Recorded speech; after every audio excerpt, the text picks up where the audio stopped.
I watched with interest the tabloids targeting her over months. And I never have an interest in the royal stories, but it was racist, it was sexist, it was divisive. And if I were her, I'd be gone. OK. Dan would disagree. Well, I would just say, anytime anyone says this, because, again, this is really dangerous rhetoric, so, Ricky, you've made that claim, can you provide one example of racist coverage of Meghan? Well, I'd have to go back to the news coverage, but Well, you've just made a claim I'll give you like two that are quoted. One of them, obviously, is the Danny Baker tweet with the chimp in it. That's nothing to do with the media. No. And he Well, said the other one was he knew nothing about it. Here's what I think. A Daily Mail headline which said something like "Straight Outta Compton," which is a rap record. So there's that flavour to it. But you're right to challenge, Ricky, because actually it's more tone. Isn't it? Is that right? It was tone, and also the fact was they were picking up on stories that would have been about any princess, about anyone running the royal family, things that could never be proven. The staff weren't happy. People didn't like her. Now, well, you're asking about proof. How do you prove that stuff? Well, Ricky, you're talking rubbish, because I was the person that broke the story of Megxit. That doesn't prove it. I had so much hope that Meghan was going to be this great modernising force within the royal family, was going to be the woman that finished the work that Princess Diana started. When the coverage turned... Well, I'll tell you. When the coverage turned was when Harry and Meghan, who are meant to be non-political members of the royal family, started making very political comments, including, for example, criticising us, the great British public, for our carbon footprint, while taking 4 private jet flights in 11 days. They could have done so much. Instead, what have they gone to do? They've gone to America to chase the big money, flying on private jets, getting $1 million an appearance to go and speak to JP Morgan Chase. I do feel let down. I feel sad. I want them to stay. I think Harry's got enough money. I don't think it was about that. And I think why take $1 million from JP Morgan Chase to go and give a speech to a bunch of bankers in Miami then, Gemma? I'm a bit like you. I'm not like a massive royalist or anything, but I really like Harry, and I from what I've seen of Meghan, she seems to be amazing. So and I think there's a lot of misogyny wrapped up in this as well, because she's a bit different. She's refreshing. She's outspoken. She tries to take on certain issues, and then people are like, know your place, that's not for you. Whereas I thought she was very refreshing, and it's sad. And we've got Prince Andrew still. That's rubbish. A voice of reason. Ricky Ross challenges media harassment of Meghan Markle. In a world where the media often wields its power irresponsibly, Ricky Ross stands out as a beacon of integrity and courage. Ricky Ross, known for his sharp wit and incisive commentary, has emerged as a vocal critic of the relentless media harassment directed at Meghan Markle. His eloquence and passion have made him a formidable advocate for fairness and justice in media coverage. His public rebuke of journalist Dan Wootton's coverage of the Duchess of Sussex has sparked a much-needed conversation about media ethics and accountability. Ross's critique goes beyond mere words. It is a call to action for journalists and media outlets to reflect on their practices and the impact they have on individuals' lives. Ross's stand is a powerful reminder of the responsibility that comes with a platform and the need to challenge harmful narratives. In an era where sensationalism often trumps truth, his voice is a clarion call for a return to ethical journalism. Ross's intervention is particularly significant given his own experiences with media scrutiny. He has faced the relentless gaze of the media for decades, and his insights are born from personal experience. This makes his advocacy all the more compelling and authentic. Having been in the public eye for decades, he understands the intrusive nature of tabloid journalism and the toll it can take on individuals. His empathy for Meghan Markle's situation is palpable, and his willingness to speak out is a testament to his character. His willingness to speak out against the mistreatment of Meghan Markle is a testament to his integrity and his commitment to using his voice for good. Ross's actions are not just about defending one individual, they are about advocating for a more just and humane media landscape. Ross's challenge to the media's treatment of Meghan Markle is not an isolated incident. It is part of a broader movement to hold the media accountable for its actions and to demand higher standards of reporting. It reflects a growing awareness of the harmful impact of unchecked media power, particularly in the age of social media.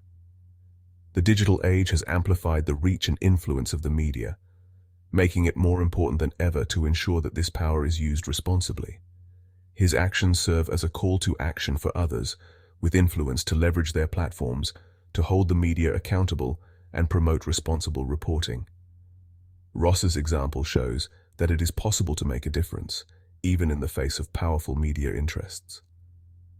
By calling out the double standards and blatant biases in the coverage of Meghan Markle, Ross is shining a light on the systemic issues that plague the media landscape.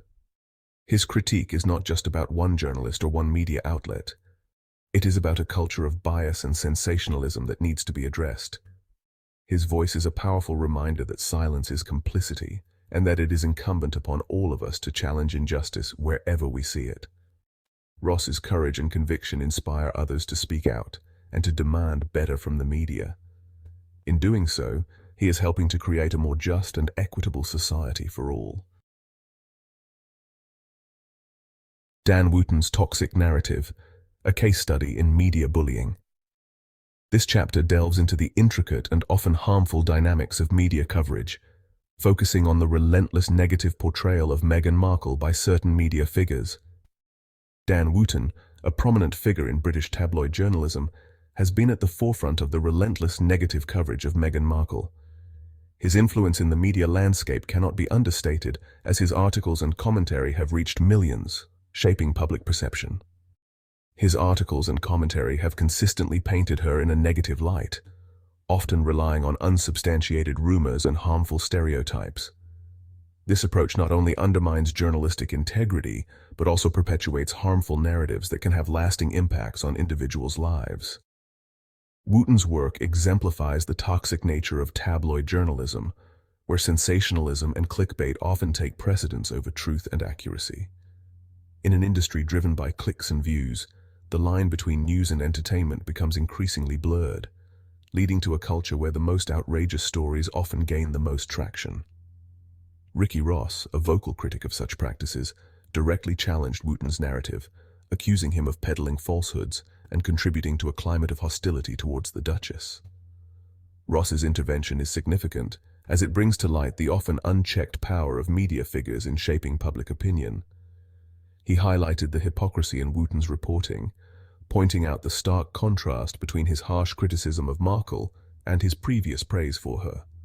This inconsistency, Ross argued, exposes the underlying agenda driving Wootton's coverage, one that is more interested in tearing down Meghan Markle than reporting on her fairly.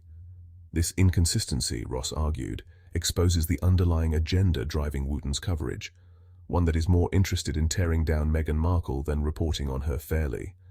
By bringing these contradictions to the forefront, Ross aims to challenge the credibility of such biased reporting. Wootton's coverage of Meghan Markle is particularly egregious given its relentless and often personal nature. The constant barrage of negative stories not only affects Markle, but also sets a dangerous precedent for how public figures, especially women of colour, are treated in the media. He has repeatedly attacked her character, her family, and her motives, often resorting to thinly veiled racist tropes and dog whistles. This type of reporting is not just unethical but also harmful, as it reinforces negative stereotypes and contributes to a culture of discrimination and prejudice.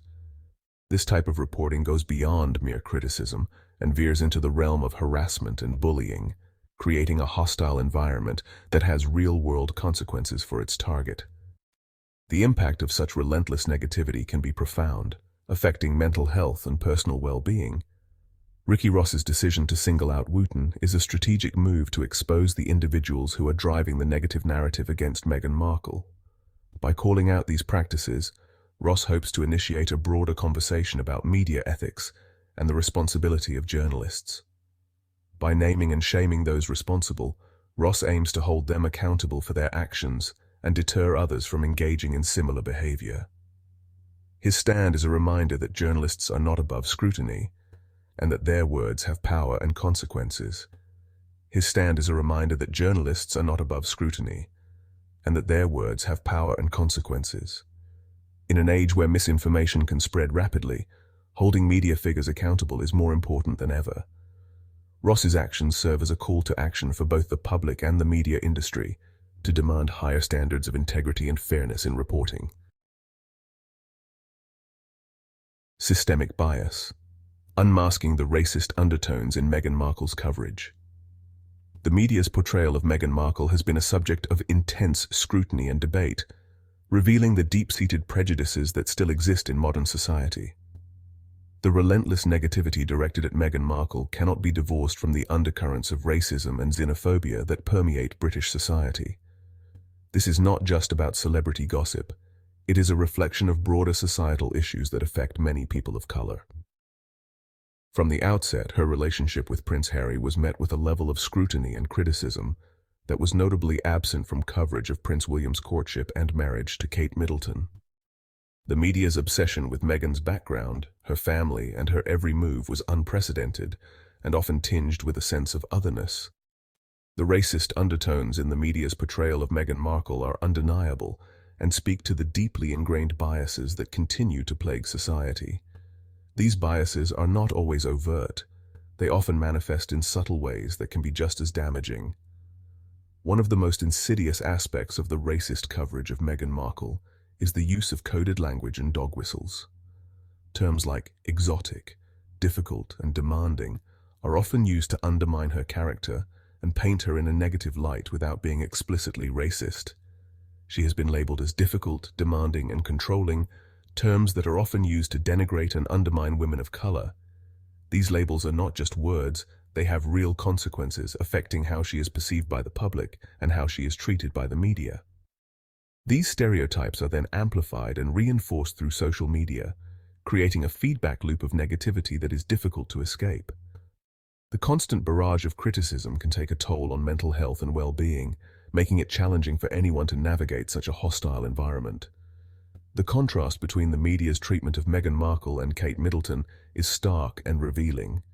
While Kate is often portrayed as the epitome of grace and elegance, Meghan is frequently criticized for the same actions, highlighting a clear double standard.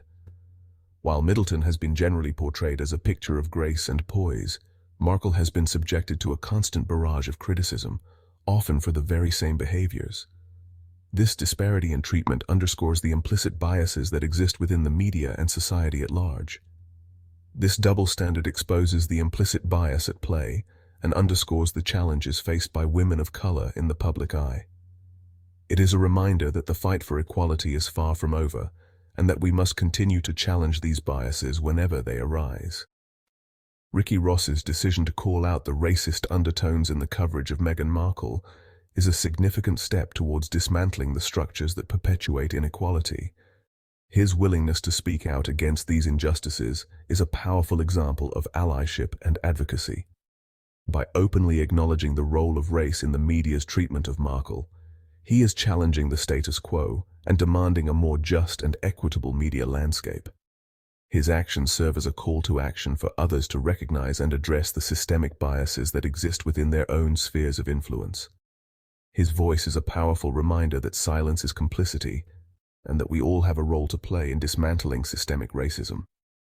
It is not enough to simply be aware of these issues. We must actively work to create a more inclusive and equitable society for all.